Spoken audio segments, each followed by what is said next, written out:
الحمد لله أولا وآخرا، والصلاة والسلام دائما وسرمدا على من أرسل طيبا وطاهرا.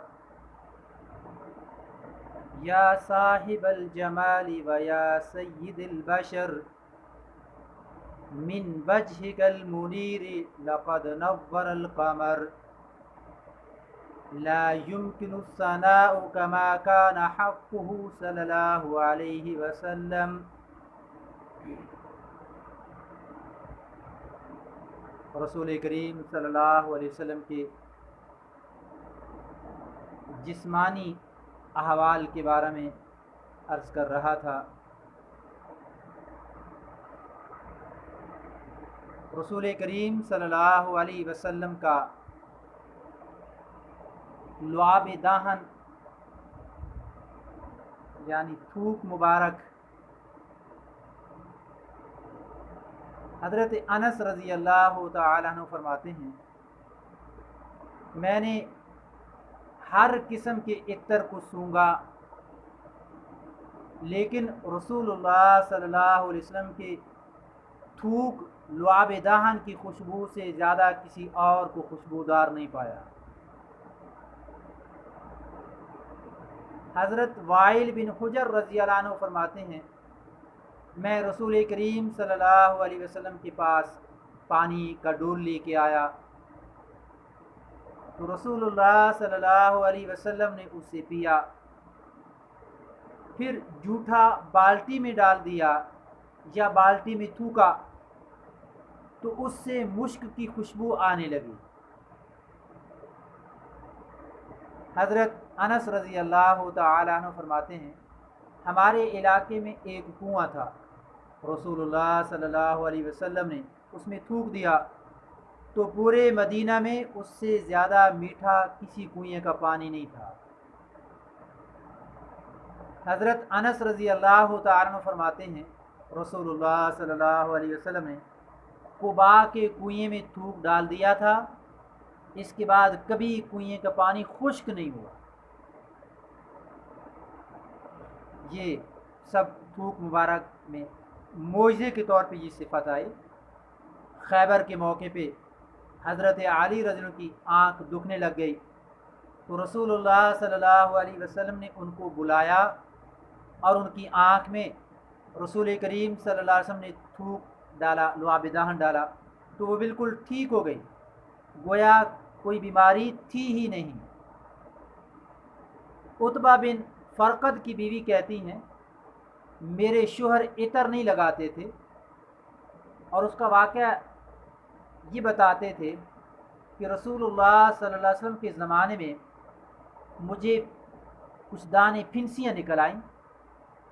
میں رسول کریم صلی اللہ علیہ وسلم کے پاس گیا تو رسول اللہ صلی اللہ علیہ وسلم نے ہاتھ پہ تھوک کر میرے پورے جسم پہ اس کو مل دیا، جس کی وجہ سے وہ پھنسیاں بھی ختم ہو گئیں اور پورا جسم لوگوں میں سب سے زیادہ خوشبودار ہو گیا. حضرت ابو جعفر فرماتے ہیں کہ حضرت حسن رضی اللہ تعالیٰ عنہ جب چھوٹے بچے تھے تو رسول اللہ صلی اللہ علیہ وسلم کے پاس تھے، ان کو پیاس لگی تو رسول کریم صلی اللہ علیہ وسلم سے انہوں نے پانی مانگا. نبی کریم صلی اللہ علیہ وسلم نے پانی تلاش کیا لیکن نہ ملا تو رسول اللہ صلی اللہ علیہ وسلم نے اپنا دہن مبارک، اپنا تھوک مبارک ان کو دے دیا، وہ چوسنے لگے جس سے وہ سیراب ہو گئے، ان کی پیاس بجھ گئی. حضرت ابو ہریرہ رضی اللہ تعالی عنہ فرماتے ہیں، ہم لوگ سفر کی حالت میں تھے، حضرت حسن اور حسین رضی اللہ عنہما یہ چھوٹے بچے تھے، ان کے رونے کی آواز آئی. وہ دونوں اپنی ماں کے پاس تھے تو رسول کریم صلی اللہ علیہ وسلم جلدی سے ان کے پاس گئے اور پوچھا کیا ہوا میرے بیٹے کو؟ تو حضرت فاطمہ رضی اللہ تعالیٰ نے عرض کیا پیاس لگی ہے. رسول اللہ صلی اللہ علیہ وسلم نے پانی تلاش کیا، ایک قطرہ بھی پانی کا نہ ملا تو رسول کریم صلی اللہ علیہ وسلم نے فرمایا لاؤ ہمیں دو. حضرت فاطمہ رضی اللہ تعالی عنہا نے رسول کریم صلی اللہ علیہ وسلم کو دے دیا۔ رسول اللہ صلی اللہ علیہ وسلم نے اپنے سینہ مبارک سے لگایا اور اپنی زبان مبارک ان کو دی، وہ چوسنے لگے یہاں تک کہ خاموش ہو گئے، یعنی پیاس بجھ گئی، پھر رونے کی آواز نہیں سنی گئی۔ اسی طرح دوسرے کو بھی لیا تو دونوں خاموش ہو گئے۔ رسول کریم صلی اللہ علیہ وسلم کی زبان مبارک کے چوسنے سے دونوں کی پیاس کی شدت ختم ہو گئی۔ رسول اللہ صلی اللہ علیہ وسلم کی زبان مبارک سے نکلنے والے پانی نے ان کو سیراب کر دیا۔ تو یہ رسول کریم صلی اللہ علیہ وسلم کی زبان مبارک کی خصوصیت تھی۔ رسول اللہ صلی اللہ علیہ وسلم کا تھوک مبارک بڑا ہی بابرکت تھا، مریض پر تھوک دیتے تو شفا پا جاتا، خشک کنویں میں تھوک دیتے تو پانی سے ابل آتا۔ سہل ابن سعد رضی اللہ عنہ فرماتے ہیں رسول اللہ صلی اللہ علیہ وسلم بیر بضاع تشریف لائے، ڈول سے وضو فرمایا اور اس کا پانی کنویں میں ڈلوا دیا، پھر ڈول میں دوسری مرتبہ تھوک ڈال دیا اور اس کنویں میں پانی ڈال دیا گیا۔ تو اس زمانے میں جب کوئی مریض ہوتا تو اسے بیر بضاع سے غسل دیا جاتا، جس سے وہ ایسے صحت یاب ہوتا جیسے اسے کبھی کوئی ایسا مرض ہوا ہی نہیں۔ حضرت انس رضی اللہ تعالیٰ عنہ کے گھر میں ایک کنواں تھا، رسول اللہ صلی اللہ علیہ وسلم نے اس میں تھوک مبارک ڈال دیا تو ایسا میٹھا پانی ہوا کہ اس سے زیادہ میٹھا پانی مدینہ میں نہیں تھا۔ حضرت انس رضی اللہ تعالیٰ عنہ فرماتے ہیں ہم لوگ رسول اللہ صلی اللہ علیہ وسلم کے ساتھ قباء میں آئے اور بیر غرس پر پہنچے جہاں گدھے کے ذریعے پانی نکالا جاتا۔ دن بھر لوگ رکے رہتے لیکن پانی نہ ملتا تھا۔ رسول اللہ صلی اللہ علیہ وسلم نے ڈول میں کلی کی اور اسے کنویں میں ڈال دیا، پھر وہ پانی سے بھر گیا۔ سہل ابن سعد رضی اللہ عنہ فرماتے ہیں فتح خیبر کے موقع پہ رسول اللہ صلی اللہ علیہ وسلم نے فرمایا کل میں ایسے بندے کو جھنڈا دوں گا جس کے ہاتھ پہ اللہ فتح دیں گے، وہ اللہ اور رسول سے محبت کرتا ہے، اللہ اور رسول بھی اس سے محبت کرتے ہیں۔ تو لوگوں نے یہ سوچتے ہوئے یہ رات گزاری کہ دیکھو کس کو جھنڈا ملتا ہے۔ صبح ہوئی تو لوگ رسول کریم صلی اللہ علیہ وسلم کے پاس گئے، ہر ایک امید رکھتا تھا کہ اس کو ملے گا، اس کو دیا جائے گا۔ آپ نے پوچھا علی کہاں ہیں؟ لوگوں نے بتایا کہ ان کی آنکھ میں درد ہے، آنکھ میں تکلیف ہے۔ ان کو بلایا گیا تو رسول اللہ صلی اللہ علیہ وسلم نے ان کی آنکھ میں لعاب دہن یعنی تھوک مبارک لگایا اور دعا کی تو وہ ایسے صحیح ہو گیا، ان کو کوئی تکلیف ہی نہ تھی۔ لعاب دہن کی برکت سے یہ آنکھ بالکل ٹھیک ہو گئی۔ رسول کریم صلی اللہ علیہ وسلم کے ریق مبارک میں بھی شفا تھی۔ یزید بن ابی عبید فرماتے ہیں کہ میں نے حضرت ابو سلمہ کی پنڈلی میں زخم کا نشان دیکھا تو میں نے ان سے پوچھا کہ یہ کیسا زخم ہے، تو بتایا خیبر کے موقع پہ یہ چوٹ لگ گئی تھی۔ تو میں نبی کریم صلی اللہ علیہ وسلم کی خدمت میں آیا، لوگوں نے بتا دیا تھا کہ ابو سلمہ کو چوٹ لگ گئی ہے، تو رسول اللہ صلی اللہ علیہ وسلم نے 3 مرتبہ تھوک دیا، اس کے بعد سے فرماتے ہیں کہ اس کے بعد کبھی تکلیف نہ ہوئی۔ حارث بن عبیدہ کی روایت میں ہے کہ حضرت ابو ذر غفاری رضی اللہ تعالیٰ عنہ کی آنکھ میں چوٹ لگ گئی، رسول کریم صلی اللہ علیہ وسلم نے تھوک دیا تو دوسری آنکھ سے بھی زیادہ اچھی ہو گئی۔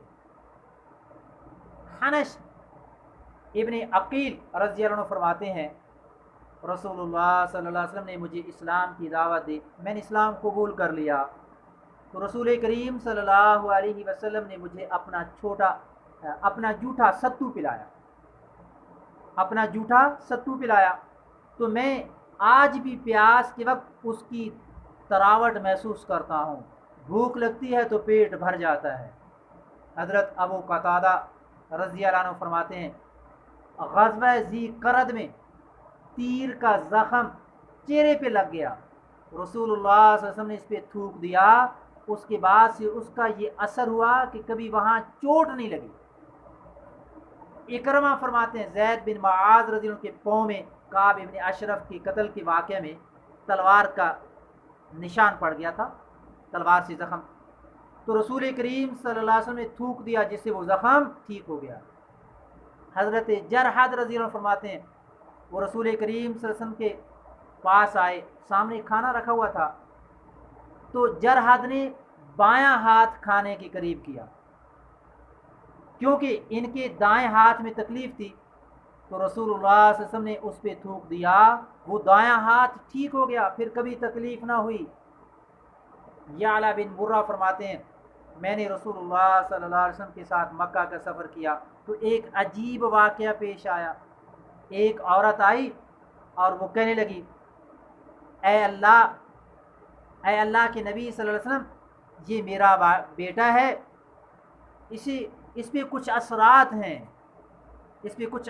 ہیں، اور تقریباً 7 سال سے دن میں 2 مرتبہ اس پہ وہ اثر ظاہر ہوتا ہے، یعنی جن کا اثر پڑتا ہے۔ تو رسول اللہ صلی اللہ علیہ وسلم نے فرمایا اس کو ذرا قریب لاؤ، اور رسول کریم صلی اللہ علیہ وسلم نے اس کے منہ پہ تھوک دیا اور فرمایا نکل اللہ کے دشمن، میں اللہ کا رسول ہوں۔ پھر رسول اللہ صلی اللہ علیہ وسلم نے فرمایا واپسی پر مجھے بتانا کیا ہوا، مطلب اس کا کوئی فائدہ ہوا یا نہ۔ لہذا ہم واپس آئے اور وہ بھی آئی، تو کہنے لگی اللہ کی قسم جس نے آپ کو محترم مکرم بنایا، آپ کے الگ ہونے کے بعد کچھ نہیں ہوا، یعنی بچہ ٹھیک ہو گیا، دوبارہ جن کا اثر نہیں ہوا۔ بشر ابن اقربہ رضی اللہ عنہ رسول کریم صلی اللہ علیہ وسلم کی خدمت میں آئے، تو رسول اللہ صلی اللہ علیہ وسلم نے ان سے پوچھا تمہارے ساتھ یہ کون ہے؟ انہوں نے عرض کیا یہ میرا لڑکا، میرا بیٹا بحیر ہے۔ تو رسول اللہ صلی اللہ علیہ وسلم نے فرمایا کہ قریب ہو جا۔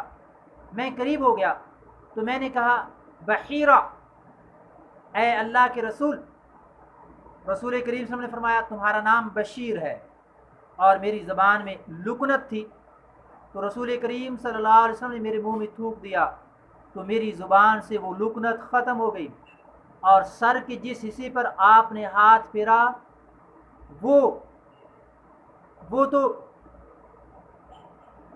سفید ہو گیا۔ سالم بن سعد رضی اللہ عنہ فرماتے ہیں اور کئی صحابہ فرماتے ہیں کہ رسول اللہ صلی اللہ علیہ وسلم بیر بوزا آئے، ڈول میں وضو کیا، اس کا باقی بچا ہوا پانی کنویں میں ڈالا، پھر دوسری مرتبہ اس سے پیا، اس میں تھوک دیا اور کنویں میں ڈال دیا۔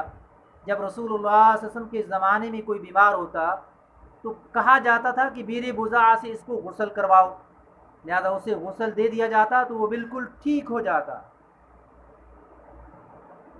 ابو العشر نے اپنے والد سے یہ نقل کیا کہ جب میرے والد بیمار ہوئے تو رسول اللہ صلی اللہ علیہ وسلم تشریف لائے اور رسول کریم صلی اللہ علیہ وسلم نے سینہ سے پاؤں تک تھوک دیا، بالکل ٹھیک ہو گئے۔ تو رسول کریم صلی اللہ علیہ وسلم کی لعاب دہن یعنی تھوک مبارک میں بڑی برکت تھی۔ خشک کنویں میں ڈالتے تو پانی میٹھا ہوتا اور بھر جاتا، آنکھ یا جسم کے حصے پہ تھوک دیتے تو کتنا ہی شدید مرض یا زخم ہوتا فوراً ٹھیک ہو جاتا، پھر وہاں دوبارہ تکلیف نہ ہوتی۔ حضرت ہند ابن ابی حالہ رضی اللہ تعالیٰ عنہ فرماتی ہیں کہ نبی کریم صلی اللہ علیہ وسلم کے رخسار مبارک نرم تھے۔ حضرت ابو بکر صدیق رضی اللہ تعالیٰ عنہ فرماتے ہیں رسول اللہ صلی اللہ علیہ وسلم کے رخسار مبارک سفید تھے۔ حضرت ابو ہریرہ رضی اللہ عنہ فرماتے ہیں رسول اللہ صلی اللہ علیہ وسلم کے رخسار مبارک سفید تھے۔ رسول کریم صلی اللہ علیہ وسلم کے رخسار مبارک جیسے لٹکی ہوئی ہوتے ہیں یا دبے ہوئے ہوتے ہیں ایسے نہیں تھے، نہ بہت اٹھے ہوئے تھے، بلکہ چہرے کی صورت سے مناسب طور پہ تھے، اور رسول کریم صلی اللہ علیہ وسلم کے رخسار مبارک میں کھردرا پن نہیں تھا، اور نہ رخسار میں یہ جو کیل مہاسے ہوتے ہیں یہ بھی نہیں تھے، داغ نہیں تھے جیسا کہ بعض ہو جاتا ہے بندوں میں، عورتوں میں بھی، اور رسول اللہ صلی اللہ علیہ وسلم کے رخسار پر بال بھی نہیں تھے جیسا کہ بعض لوگوں کے رخسار پہ بال ہوتے ہیں۔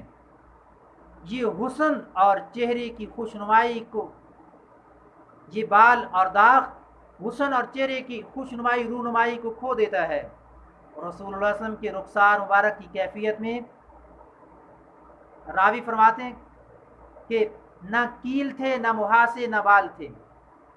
اسے ایک شاعر نے کہا، تھے رخسار مبارک آپ کے ہموار اور ہلکے، وہ گویا تھے کھلے اوراق قرآن مکمل کے۔ حضرت ابو ہریرہ رضی اللہ عنہ فرماتے ہیں رسول اللہ صلی اللہ علیہ وسلم پوری قوت سے سماع رکھتے تھے، یعنی سننے میں کوئی کمی بیشی نہ تھی۔ ابو نعیم ابن ماجہ نے حضرت ابو ذر رضی اللہ عنہ سے یہ روایت کی کہ رسول اللہ صلی اللہ علیہ وسلم نے پوچھا، کیا تم لوگ وہ سن لیتے ہو جو میں سنتا ہوں؟ تو ہم نے عرض کیا، ہم لوگ تو وہ جو آپ سن لیتے ہیں نہیں سن سکتے۔ رسول کریم صلی اللہ علیہ وسلم نے فرمایا، میں ان چیزوں کو دیکھ لیتا ہوں جس کو تم نہیں دیکھ سکتے، میں انہیں سن لیتا ہوں جس کو تم نہیں سن سکتے۔ میں آسمان کی چڑچڑاہٹ کو سنتا ہوں اور اسے کوئی ملامت نہیں کہ وہ چڑچڑائے کہ آسمان میں ایک بالش بھی خالی نہیں کہ فرشتے یا تو قیام کی حالت میں ہیں یا سجدے کی حالت میں ہیں۔ حضرت زید بن ثابت رضی اللہ عنہ فرماتے ہیں رسول اللہ صلی اللہ علیہ وسلم خچر پہ سوار تھے تو وہ خچر اچانک بدکنے لگا، قریب تھا کہ رسول اللہ صلی اللہ علیہ وسلم کو گرا دیتا۔ تو دیکھا کہ وہاں کچھ قبریں ہیں۔ رسول اللہ صلی اللہ علیہ وسلم نے پوچھا کہ کیا ان قبروں کو، ان قبر والوں کو کوئی جانتا ہے؟ کسی نے بتایا کہ میں جانتا ہوں۔ رسول اللہ صلی اللہ علیہ وسلم نے پوچھا کہ یہ لوگ کب مرے ہیں؟ تو عرض کیا، یہ لوگ شرک کی حالت میں مرے ہیں۔ رسول کریم صلی اللہ علیہ وسلم کو تعجب ہوا، فرمایا اس امت کو قبر میں آزمایا جا رہا، اگر مجھے دفن کا خوف نہ ہوتا کہ تم ڈر کی وجہ سے مردوں کو دفن کرنا چھوڑ دو گے تو میں تمہیں عذاب قبر سنواتا جیسے میں سنتا ہوں۔ ان چیزوں سے، ان احادیث سے یہ معلوم ہوا رسول اللہ صلی اللہ علیہ وسلم ایسی چیزوں کو سنتے تھے جس کو دوسرے نہیں سن سکتے۔ یہ رسول کریم صلی اللہ علیہ وسلم کی خصوصیت تھی۔ رسول کریم صلی اللہ علیہ وسلم فرشتوں کو دیکھ لیتے تھے، مجلس والے نہیں دیکھ رہے ہوتے تھے۔ رسول اللہ صلی اللہ علیہ وسلم جنت کو، جہنم کو دیکھ لیتے تھے۔ صحابہ جو مجلس میں موجود ہوتے وہ نہ دیکھ سکتے، نہ ان کو علم ہوتا، اگر آپ ان کو بتاتے تو ان کو علم ہو جاتا تھا۔ اسی طرح رسول اللہ صلی اللہ علیہ وسلم وحی کی آواز، ایک حدیث میں آتا ہے نا، وحی کی ایک آواز جو مشکل تھی، جو گھنٹی کی طرح ہوتی تھی، سن لیتے۔ رسول اللہ صلی اللہ علیہ وسلم کے بغل اور مجلس میں لوگ ہوتے لیکن وہ نہ سن سکتے۔ یہ رسول کریم صلی اللہ علیہ وسلم کا سماع کامل، یعنی جیسا بھی ہو سن لیتے تھے، سمجھ لیتے تھے۔ حضرت ابن عباس رضی اللہ تعالیٰ عنہ فرماتے ہیں رسول اللہ صلی اللہ علیہ وسلم دو قبروں کے پاس سے گزرے تو رسول کریم صلی اللہ علیہ وسلم نے فرمایا ان دونوں کو عذاب دیا جا رہا، کسی بڑے گناہ میں عذاب نہیں دیا جا رہا۔ ایک تو پیشاب سے بچتا نہیں تھا، دوسرا چغل خوری کرتا تھا۔ رسول اللہ صلی اللہ علیہ وسلم کے کان مبارک نے چیخ پکار اور باطنی آنکھوں نے تکلیف کا مشاہدہ کر لیا، جسے ہم اپنی زبان میں کیا کہتے ہیں نا، بزرگوں کو کشف ہو گیا، یوں کہہ سکتے ہیں۔ ہند بن ابی حالہ رضی اللہ کی خدمت میں، ہند بن ابی حالہ فرماتی ہیں رسول اللہ صلی اللہ علیہ وسلم کی ناک مبارک اونچی تھی اور اس میں ایک چمک تھی جو واضح نظر آتی، جو غور سے نہ دیکھنے والا گمان کرے گا کہ اونچی ہے، لیکن اونچی نہیں تھی، لیکن اونچی لگتی تھی۔ حضرت علی کرم اللہ وجہہ فرماتے ہیں کہ رسول کریم صلی اللہ علیہ وسلم کی ناک باریک تھی۔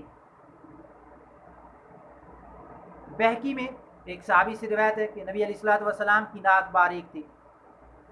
ناک کا تھوڑا باریک اور اٹھا ہوا ہونا حسن اور خوشنمائی کی دلیل ہے۔ چہرے کے حسن میں ناک کی ہلکی بلندی کو بڑا دخل ہے۔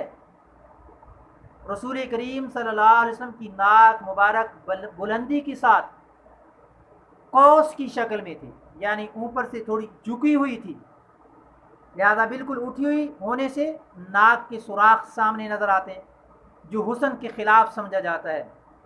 اس لیے ایک ضرب المثل ہے نا، طوطے جیسی ناک، کیونکہ اس کی چونچ